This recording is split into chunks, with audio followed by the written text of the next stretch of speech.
2026년 5월 한일 정상회담이 끝난 후 인터넷을 뜨겁게 달군 사진 한 장이 있습니다. 바로 다카이치 일본 총리가 만찬 후 안경을 쓴 모습이었죠. 많은 언론은 이 파격적인 모습에 집중하며 두 정상의 개인적 친분을 부각했습니다. 하지만 이 사진 한 장에 가려진 훨씬 더 중요하고 거대한 이야기가 있습니다. 우리는 오늘 이 안경 너머에 숨겨진 진실, 바로 두 나라의 생존이 걸린 경제안보동맹의 실체를 파헤쳐보려 합니다. 전 세계는 지금 전례 없는 복합위기의 소용돌이 속에 있습니다. 미국과 이란의 군사적 충돌로 촉발된 중동발 리스크는 에너지 시장을 강타했고, 강대국들의 자원 무기화와 보호무역주의는 글로벌 공급망 자체를 뿌리째 흔들고 있습니다. 반도체 칩 하나가 없어 자동차 공장이 멈추고 요소수가 없어 물류 대란이 벌어지는 시대.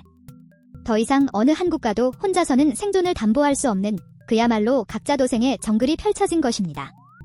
바로 이것이 한국과 일본이 마주 앉아야만 했던 시대적 배경입니다. 이러한 절박함 속에서 2026년 멈췄던 한일 셔틀 외교의 톱니바퀴가 다시 돌기 시작했습니다. 그해 1월 이재명 대통령이 일본 나라를 방문해 다카이치 총리와 첫 정상회담을 갖고 셔틀 외교 복권을 전격 합의했죠. 이후 3월에는 양국 외교 및 산업장관들이 만나 후속 조치를 논의했으며 마침내 5월 19일 다카이치 총리가 대한민국 경북 안동을 답방하며 역사적인 2차 정상회담에 막이 올랐습니다. 그리고 바로 다음 날 세계를 향해 에너지 안보와 공급망 안정화를 위한 공동성명을 발표하며 양국 협력의 새로운 시대를 선언했습니다. 두 정상이 마주 앉은 회담장의 공기는 결코 가볍지 않았습니다. 당시 국제유가는 연초 대비 45%나 폭등하며 배럴당 135달러를 돌파했고, 아시아 지역의 LNG 현물 가격 역시 전년 대비 60%나 치솟으며 에너지 시장은 패닉 상태에 빠져 있었죠. 특히 에너지의 75%를 중동에 의존하는 한국과 일본에게는 국가 경제의 명운을 뒤흔들 수 있는 심각한 위협이었습니다. 여기에 글로벌 공급망 불안정 지수마저 분쟁 이전보다 25% 상승하며 역대 최고치를 경신하자 두 나라의 협력은 더 이상 선택이 아닌 생존의 문제가 되었습니다. 실제로 2025년 기준 한국과 일본의 에너지 수입 구조를 들여다보면 위기의 심각성이 더욱 명확해집니다. 양국 모두 전체 에너지의 68%, 즉 3분의 2 이상을 중동 지역의 석유와 가스에 의존하고 있습니다. 지정학적 리스크가 가장 높은 지역에 국가의 생명줄을 맡기고 있는 셈이죠. 미주 지역의 셰일가스나 동남아, 호주 등 다른 수입원이 10%대에 불과한 상황에서 중동의 불안정성은 곧 양국 경제에 직접적인 타격으로 이어질 수밖에 없는 구조적 취약점을 안고 있었습니다. 이것이 바로 두 정상이 에너지 안보를 최우선 의제로 올린 이유입니다. 이처럼 엄중한 현실 인식 속에서 안동 정상회담은 단순한 외교적 만남을 넘어 양국의 미래 생존 전략을 모색하는 자리가 되었습니다. 두 정상은 회담 내내 에너지 위기 극복, 첨단 산업 공급망 재편이라는 거대한 과제를 놓고 머리를 맞대었습니다. 개인적인 친분을 과시하거나 과거의 갈등에 얽매일 시간이 없었습니다. 오직 실질적인 협력을 통해 어떻게 양국 국민의 삶을 지키고 어떻게 미래의 번영을 함께 만들어갈 것인가에 대한 깊이 있는 논의만이 오갔을 뿐입니다. 그렇다면 회담 테이블 위에서 구체적으로 어떤 이야기들이 오갔을까요? 핵심 의제는 크게 4가지로 요약됩니다. 첫째, 에너지 안보 공동 대응입니다. 석유와 가스를 공동으로 비축하고 위기 상황이 발생하면 서로에게 우선적으로 공유하는 방안이 논의되었습니다. 둘째, 반도체와 배터리의 필수적인 핵심 광물 공급망 안정화입니다. 특정 국가 의존도를 낮추기 위해 제3국 자원을 함께 개발하는 파트너십을 구축하기로 했습니다. 셋째는 차세대 원전 SMR, AI, 우주항공과 같은 첨단 과학기술 분야의 공동 R&D 확대이며 마지막으로 미래 세대 교류와 관광 활성화를 통한 인적, 문화 교류 확대에도 합의했습니다. 바로 이 지점에서 우리가 처음 봤던 안경 쓴 총리 사진이 얼마나 본질을 왜곡하고 있는지 드러납니다. 일부 언론은 총리의 개인적인 모습, 찰칵 소리 같은 가십성 키워드에 집중하며 회담을 두 정상의 개인적 친분을 과시하는 이벤트로 포장했습니다. 하지만 회담의 실제 핵심은 에너지 안보, 공급망, 경제 동맹이라는 국가 생존 전략이었습니다. 가십은 회담의 중요성을 가리고 대중의 시선을 흥미 위주로 돌려놓았지만 그 이면에서는 국제 정세와 국가적 이익에 대한 치열하고도 냉정한 논의가 이루어지고 있었던 것입니다. 양국의 협력 분야는 명확한 우선순위에 따라 설정되었습니다. 가장 시급하고 중요한 1순위 과제는 단연 에너지 공급망 문제였습니다. 미이란 전쟁의 직접적 타격을 최소화하기 위한 공동 비축과 도입선 다변화가 핵심이었죠. 2순위는 반도체 소부장 분야로 양국의 기술 강점을 결합해 특정국 의존도를 탈피하는 것이 목표였습니다.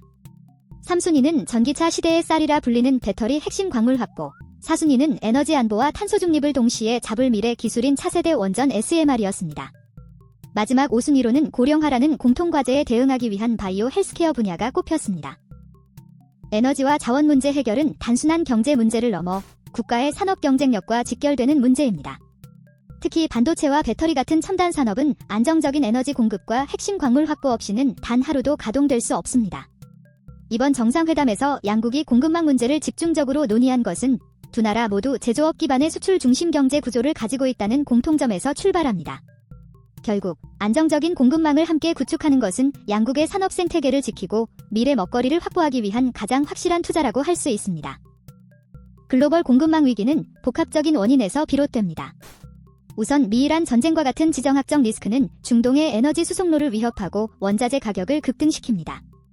여기에 특정 국가들이 핵심 광물 수출을 통제하며 자원을 무기화하고 기술 패권 경쟁을 벌이는 보호주의가 위기를 더욱 심화시키죠.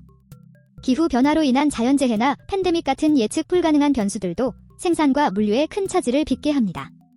한일 양국은 이러한 다층적인 위협에 맞서 에너지 공동 비축, 제3국 자원 공동 개발, 그리고 그린 에너지 전환과 재난 대응 공조라는 공동의 해법을 모색하기 시작한 것입니다.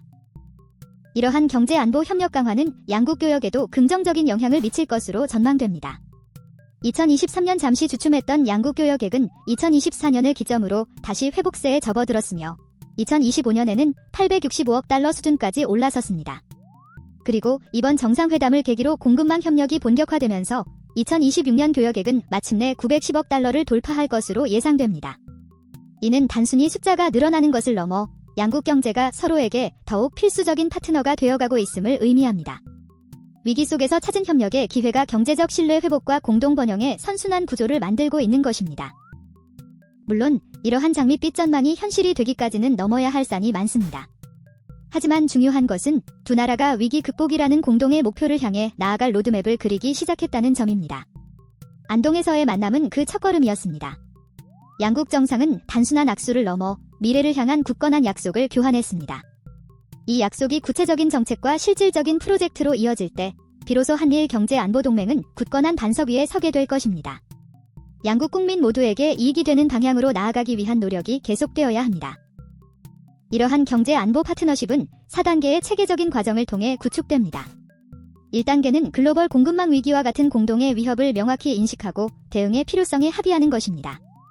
2단계에서는 각국의 산업, 외교 정책을 조율하여 시너지를 낼 수 있는 협력 분야를 특정합니다. 3단계에서는 제3국 자원 공동 개발이나 공동 R&D처럼 구체적인 프로젝트를 발굴하고 실행에 옮깁니다. 마지막 4단계에서는 장관급 정례 협의체를 구성하고 비상 한라인을 구축하는 등 협력의 성과를 지속시키고 제도화하여 위기 상황에 신속히 대응할 수 있는 체계를 완성하게 됩니다. 물론 한일 협력 강화에는 명확한 장점과 함께 잠재적인 단점도 존재합니다. 가장 큰 장점은 에너지와 원자재 수급 안정성을 높이고 반도체와 배터리 등 핵심 산업의 공급망 리스크를 완화할 수 있다는 점입니다. 또한 SMR이나 AI 같은 미래 기술 경쟁력을 확보하는 효과도 기대할 수 있죠. 하지만 과거사 문제와 같은 외교적 갈등이 재발할 가능성은 여전히 남아있고 특정 산업에서는 오히려 양국 간 경쟁이 심화될 수도 있습니다. 더불어 미중 갈등 구도 속에서 외교적 선택의 폭이 제한될 수 있다는 점 역시 우리가 신중하게 관리해야 할 과제입니다. 다행히 안동 정상회담의 합의사항들은 비교적 순조롭게 이행되고 있습니다. 양국은 에너지 안보 문제를 다룰 쌍설 협의체를 이미 발족시켰고 핵심 광물 공급망 정보를 공유할 플랫폼 구축도 완료했습니다. 차세대 원전 SMR 기술 교류를 위한 MOU 역시 체결되었으며 외교와 산업 분야를 아우르는 2+2 장관급 회의를 정례화하는 데도 합의했습니다. 다만 제3국 자원을 공동으로 개발하는 시범 사업은 아직 착수되지 않은 상태로 앞으로 양국이 함께 풀어가야 할 실질적인 과제로 남아 있습니다. 2026년 5월 20일 두 정상은 공동 언론 발표문을 통해 이렇게 밝혔습니다. 복합적인 글로벌 위기 속에서 지리적으로 가장 가까운 한국과 일본의 협력은 선택이 아닌 필수입니다. 양국은 실질적인 경제 안보 협력을 통해 양국 국민의 삶을 지키고 세계의 평화와 번영에 함께 기여할 것입니다. 이 문장은 단순한 외교적 수사가 아닙니다. 전례 없는 위기 앞에서 과거의 앙금을 넘어 미래의 공동 이익을 위해 손을 맞잡겠다는 두 나라의 절박하고도 진심 어린 약속인 것입니다. 결국 우리는 안경 쓴 총리라는 가십성 사진 한 장 너머를 보아야 합니다. 그 사진의 이면에는 요동치는 국제 정세와 그 속에서 생존하기 위한 국가들의 치열한 외교전이 숨어 있습니다. 한일 양국의 협력은 이제 막 첫걸음을 떼었을 뿐입니다. 앞으로 수많은 난관과 도전이 기다리고 있겠지만 위기 속에서 함께 미래를 열어가겠다는 공동의 목표가 있는 한 두 나라의 경제 안보 동맹은 더욱 굳건해질 것입니다. 중요한 것은 현상을 꿰뚫어보는 우리의 시선입니다.